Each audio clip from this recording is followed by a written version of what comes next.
Hi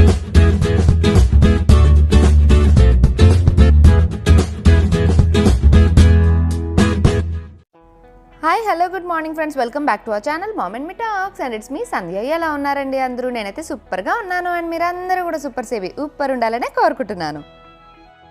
రీసెంట్గానే fabric పైన ఏదన్నా బ్లాక్ ప్రింటింగ్ లాగా వేద్దాము అని చెప్పి అమెజాన్ నుంచి కొన్ని వుడెన్ బ్లాక్స్ అయితే ఆర్డర్ చేశాను, మీతో షేర్ చేశాను కదండి. రీసెంట్గానే దాంతో పెయింట్ కూడా చేసి చూపించాను టీషర్ట్స్ పైన. అంటే యాక్చువల్లీ ట్రయల్ వర్షన్ లాగా వేసాను అనమాట. అసలు ఎలా వేయాలి ఏంటి అన్నది మనకు కూడా ఒకసారి వేసి చూస్తే కదా ఐడియా ఉండేది. సో అందుకని ఒక 2 టీషర్ట్స్ పైన అయితే పెయింట్ చేశాను. ఆ వీడియో కూడా మీతో షేర్ చేశాను కదా. అయితే దాన్ని వాష్ చేసిన తర్వాత పెయింట్ ఉందా లేదా ఎలా ఉంది అన్నది కూడా మనకి డౌట్ఫుల్గా ఉంటుంది కదా. చాలామంది కామెంట్ సెషన్లో వాష్ చేశాక కూడా చూపియండి అని అడిగారు. సో ఈరోజు నేను అది వాష్ చేసేయబోతున్నా అనమాట. ఇదిగోండి, మన పెయింట్ అయితే కంప్లీట్గా డ్రై అయిపోయింది.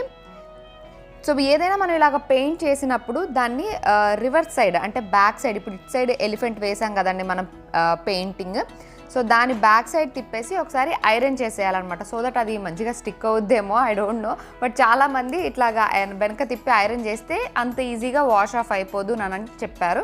సో అందుకని వెనక్కి తిప్పి దాన్ని మంచిగా ఇలాగా ఐరన్ చేసేసా అనమాట. అండ్ నేను యూజ్ చేసింది అయితే అక్రిలిక్ పెయింట్స్ ఉంటాయి కదండి, మనకి నార్మల్ స్టేషనరీ షాప్స్లో ఎక్కడైనా ఈజీగా దొరికేస్తాయి. ఆ అక్రిలిక్ పెయింటే యూజ్ చేశాను వేసిన 2 టీషర్ట్స్కి కూడా. అంటే నా దగ్గర కొంచెం పెయింట్స్ బాగానే ఉంటాయి, అంటే అప్పుడప్పుడు పికాసో నిద్రలేపుతూ ఉంటాను కదా. సో అందుకని పెయింట్స్ ఎక్కువనే ఉంటాయి. సో అందుకని ఆ టీషర్ట్ పైన ఒక గ్రీన్ కలర్, దీనిపైన వైట్ కలర్ అలా వేశాను. సో ఇప్పుడు ఇదిగోండి వాషింగ్ మిషన్లో అయితే పెట్టేస్తున్నాను. నార్మల్ వాష్ పెట్టేశాను, మిగతా బట్టలతో కలిపే పెట్టేసా, రివర్స్ చేసి వేసా అనమాట వాషింగ్ మిషన్లో. చూద్దాం అయిపోయిన తర్వాత. ఈరోజు మార్నింగ్ లేచి బ్రేక్ఫాస్ట్ అవన్నీ వండేసి టేబుల్ పైన పెట్టేసి మళ్ళీ వెళ్ళి నేను పడుకున్నాను. అంటే పిల్లలకి హాఫ్ డేసే కదండి, సో లంచ్ బాక్స్లు ప్యాకింగ్లు అయితే ఏం లేవు, స్నాక్సే. సో ఒక్కొక్క కమలా అయితే తీసుకున్నారు ఇద్దరును. నేను వెళ్ళి పడుకున్నాను అనమాట. ఇంకా పిల్లలు ఇంకా రెడీ అయ్యి, అంటే వాళ్ళంతటి వాళ్ళే రెడీ అవుతారు. వాళ్ళు రెడీ అయిపోయి బ్రేక్ఫాస్ట్ పెట్టుకున్నారు, తినేశారు, ప్యాక్ చేసిన అన్ని బ్యాగ్లో పెట్టుకున్నారు, అన్నీ చేసేసుకున్నారు. ఇంకా వెళ్ళేటప్పుడు నన్ను చూస్తే నేను పడుకొని ఉన్నానట. సో అందుకని అమ్మని డిస్టర్బ్ చేయడం ఎందుకు అని చెప్పి డోర్కి ఇదిగోండి ఇలాగ లవ్ యూ, వెళ్ళొస్తా, బాయ్ అని చెప్పి, అంటే రోజు ఇలా చెప్పి వెళ్తారు. ఇంకా నేను పడుకున్నా కదా మళ్ళీ లేపడం ఎందుకు అని నన్ను డిస్టర్బ్ చేయకుండా డోర్కి ఒక స్టిక్కీ నోట్ మీద రాసేసి డోర్కి స్టిక్ చేసి వెళ్ళారు. ఇట్లాంటి చిన్న చిన్న విషయాలే అయినా దే కమ్యూనికేట్, ఐ మీన్ ఆ ప్రేమ అవన్నీ తెలుస్తుంటాయి కదా. చూసి భలే హ్యాపీ అనిపించింది, భలే క్యూట్గా కూడా అనిపించింది. ఇంకా మార్నింగ్ కొంచెం అలా డల్గా స్టార్ట్ అయిన పిల్లలు పెట్టిన ఆ స్టిక్కీ నోట్ చూసుకొని ఫుల్ హ్యాపీ అయిపోయి ఫుల్ ఎనర్జీ వచ్చేసింది అనమాట నాకు.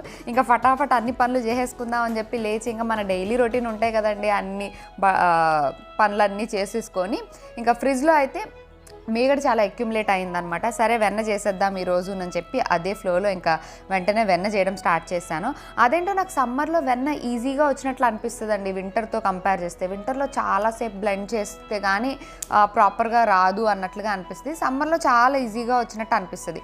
మొత్తం మీగడంతటిని ఇలా ఒక పెద్ద గిన్నెలోకి వేసేసుకొని హ్యాండ్ బ్లెండర్ తోటి మంచిగా చేసేస్తే ఇదిగోండి వెన్న పర్ఫెక్ట్గా మంచిగా వచ్చిందనమాట. వెన్నను ఎట్లా తీస్తూ ఉంటే భలే సాటిస్ఫైయింగ్గా అనిపిస్తుంది. ఎందుకంటే సచ్ ఏ సాఫ్ట్ టెక్స్చర్ ఉంటుంది కదా, జనరల్గా అంత సాఫ్ట్గా ఏది అనిపించదు. వెన్నలాంటి చర్మం అని అందుకనే అంటారేమో సాఫ్ట్ అండ్ సిల్కీ స్మూత్లా ఉండాలి అని అంటే. సో దాంతో కొద్దిసేపు అలాగా ఒకలాంటి సాటిస్ఫైయింగ్ ఫీలింగ్ వస్తూ ఉంటుంది అనమాట మంచిగా వెన్న వస్తూ ఉంటే. అదే వెన్న సరిగ్గా రాలేదనుకోండి తలప్రాణం తోక్కొస్తుంది అనమాట, ఒక్కొక్కసారి విసిగిస్తుంది. ఎక్కువ నాకు వింటర్స్లో అట్లాంటి ఎక్స్పీరియన్స్లు అవుతూ ఉంటాయి అనమాట. ఎంతసేపు తిప్పినా అందులోంచి వెన్న రాదు, వచ్చినా చాలా తక్కువ వస్తూ ఉంటుంది. ఈసారి మాత్రం భలే మంచిగా వచ్చింది వెన్న. వెన్న అనగానే మనకి ఎప్పుడు ఫ్యాట్ అన్నట్లుగానే ఎక్కువ కనిపిస్తూ ఉంటుందండి. కాకపోతే మనకి ఫ్యాట్స్లో కూడా చాలా రకాలు ఉంటాయి. మన బాడీకి గుడ్ ఫ్యాట్స్ చాలా అవసరం. అంటే మనకి సాచురేటెడ్ ఫ్యాట్స్ ఎప్పుడు కూడా మనం తీసుకోకూడదు అనమాట. బయట తీసుకునే ప్రాసెస్డ్ ఫుడ్స్ వాటిల్లో మనకి సాచురేటెడ్ ఫ్యాట్స్ ఎక్కువ ఉండే ఛాన్స్ ఉంటుంది. బట్ ఇట్లా మనకి వెన్న, నెయ్యి వీటిలో ఏంటంటే అన్సాచురేటెడ్ ఫ్యాట్స్ ఉంటాయి అనమాట, which are good for our body. అంటే వెయిట్ మేనేజ్మెంట్లో ఉన్న వాళ్ళు కూడా మోడరేషన్లో మనం నెయ్యి అయితే తీసుకోవచ్చు. నెయ్యి చాలా మంచిది అని చెప్తారు. అండ్ మనకి డీప్ ఫ్రైయింగ్కి అన్ని ఆయిల్స్ తోటి కంపేర్ చేస్తే అన్నిటికన్నా కూడా నెయ్యే చాలా మంచిది అంటారు. ఎస్పెషల్లీ పిల్లలకి, ఎదిగే పిల్లలకి వాళ్ళకి నెయ్యి బాగా ఇవ్వాలి. ఎందుకంటే దాంట్లో మనకు కొద్దిగా వైటమిన్ డి కూడా ఉంటుందండి. ఎస్పెషల్లీ కాల్షియం అబ్జార్ప్షన్కి అది హెల్ప్ చేస్తుంది అనమాట. అందుకని ఖచ్చితంగా పిల్లలకి నెయ్యి వేసి అన్నం పెట్టాలి పెట్టాలి, అలానని ఇడ్లీ పైన వాటిపైన అన్నిటి కూడా నెయ్యి వేసి ఎక్కువ పెడుతూ ఉండేవాళ్ళు. సో నా వెన్న అయితే అంత మంచిగా చేసేసుకొని కొద్దిగా పక్కకు తీసి పెట్టుకుంటా ఫేస్కి రాసుకోవడానికి, మిగిలిందంతా నెయ్యి చేసేస్తా అనమాట. అదైతే పొయ్యి మీద పెట్టేసా. కట్ చేస్తే అంటే బర్గర్స్ని కట్ చేస్తే ఇది అర్థమైంది కదండి ఏం చేయబోతున్నానో. ఈరోజు ఇంట్లో బర్గర్స్ చేయబోతున్నాను అనమాట పిల్లలకి.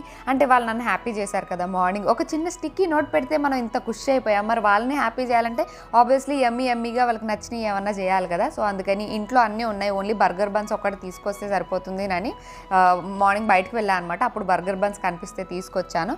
So burger buns, patties, cheese slices, ketchup, mayonnaise ఇట్లాంటివన్నీ ఇంట్లోనే ఉన్నాయి. సో యమ్మీ బర్గర్లు అయితే ఇంట్లోనే రెడీ చేస్తున్నా.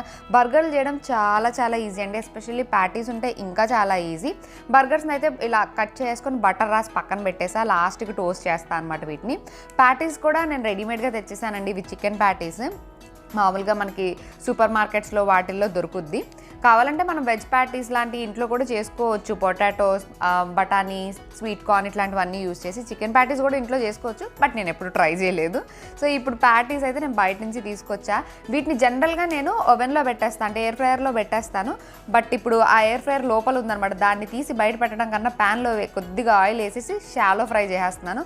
మూత పెట్టేసి ఉంచితే మనకి ఈజీగా కుక్ అయిపోతుంది, అంటే చికెన్ కాబట్టి. అదే వెజ్ అయితే ఇంత టైం కూడా పట్టదు.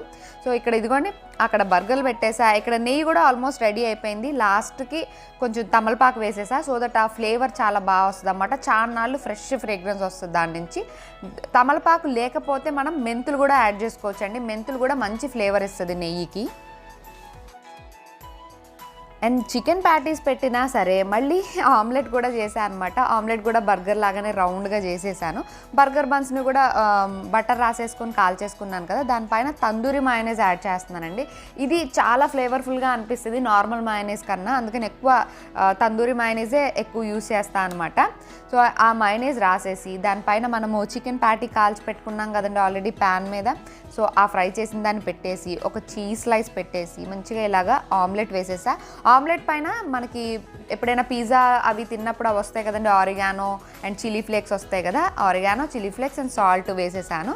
అండ్ పైన బన్ ఉంటుంది కదా, దానిపైన కెచప్ వేసాను అనమాట. అంటే జనరల్గా కెచప్తో పాటు తింటారు కదా, మళ్ళీ అది డిప్ చేసుకోవడానికి ఇదంతా కష్టం అవుతుంది అని చెప్పేసి ఒక హాఫ్ బన్కేమో మైనీస్, హాఫ్ బన్కేమో కెచప్ అప్లై చేసేసి ఇదిగోండి మన బర్గర్ అయితే రెడీ అయిపోయింది. చాలా టేస్టీగా వచ్చింది. అండ్ అప్పుడప్పుడు ఇలాంటివి చేస్తూనే ఉంటా, అంటే హెల్దీ ఫుడ్ అని చెప్తూ ఉంటా కదండి. బట్ అలానని రోజు అని కాదు, అప్పుడప్పుడు just to make them happy. అంటే వాళ్ళకు కూడా క్రేవింగ్స్ అనిపిస్తూ ఉంటాయి కదా. సో అప్పుడప్పుడు బయట తినిపించినా ఓకే, కానీ మనం ఎక్కువ ఇంట్లో చేసుకుంటే ఇంకా బడ్జెట్లో అయిపోద్ది. అండ్ మన చేతితో మనం చేసుకుంటాం కాబట్టి ఇంకా ఎక్కువ హ్యాపీగా కూడా అనిపిస్తుంది. సో అందుకని బర్గర్లు చేయడం చాలా ఈజీ పిజ్జాలతో పోలిస్తే. సో అప్పుడప్పుడు అలా చేస్తూ ఉంటాను అనమాట, just to make them happy. So అందుకని చికెన్, ఎగ్, చీజ్ అన్నీ పెట్టేసి బర్గర్లు చేసి ఇచ్చేసా ఇద్దరికి. ఎలా ఉందిరా? ద వరల్డ్ చికెన్ ప్యాటీ వచ్చిందా? టేస్ట్ మంచిగా ఉందా? Omelette, cheese, everything with all mayonnaise and ketchup. Taste good? Yes. Enjoy. ఇంక ఇంట్లో అందరం కూడా యమ్మీ chicken and egg tasty burgers అయితే తినేసామండి. చాలా టేస్టీగా వచ్చినాయి. అప్పుడప్పుడు ట్రై చేయొచ్చు, మీరు కూడా డెఫినెట్గా ట్రై చేయండి. అన్నీ దొరికేస్తాయి మనకి, మనం జస్ట్ అసెంబుల్ చేసుకుంటే చాలు. చాలా బడ్జెట్లో అయిపోతుంది. ఎస్పెషల్లీ ఎక్కువ క్వాంటిటీ చేసుకోవాలంటే 4-5 చేసుకోవాలి అని అనుకుంటే హ్యాపీగా ఇంట్లో చేసుకోవడమే బెటర్. సో మన టీషర్ట్ అయితే ఆరిపోయి కంప్లీట్గా ఇదిగోండి డ్రై అయిపోయి వచ్చేసింది. So the moment of truth అన్నట్టు ఇప్పుడు మనం దీనిపైన ఉన్న పెయింట్ ఉందా లేదా చూద్దాం. అంటే వాష్ చేసేటప్పుడు రివర్స్ చేసి వాష్ చేస్తే బెటర్ కదా, సో అందుకని నేను రివర్స్ చేసి వేసాను.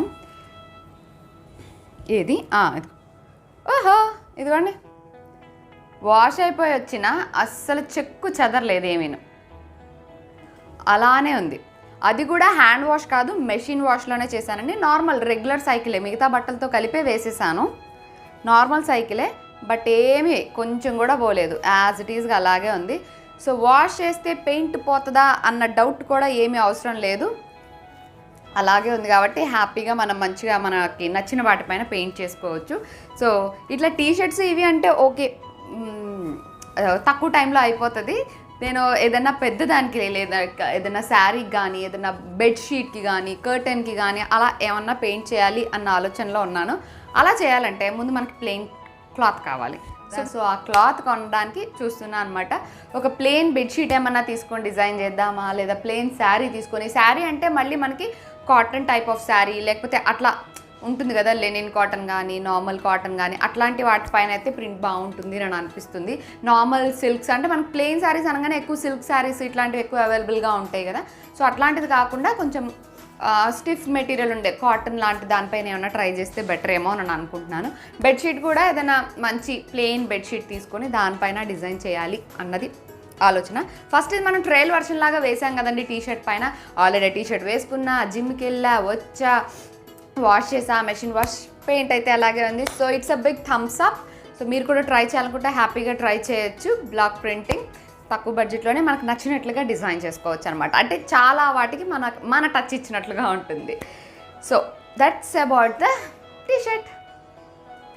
సో మొత్తానికి ఈ రోజు అయితే హ్యాపీగా గడిచిపోయిందండి. పిల్లలు చేసే చిన్న చిన్న పనులకైనా సరే తల్లిదండ్రులుగా ఎంత హ్యాపీ ఫీల్ అయిపోతూ ఉంటాం అనేదానికి ఇది ఒక ఎగ్జాంపుల్ ఏమో అనిపించింది నాకు. So that's it for today friends. See you all in another video. Till then take care and by.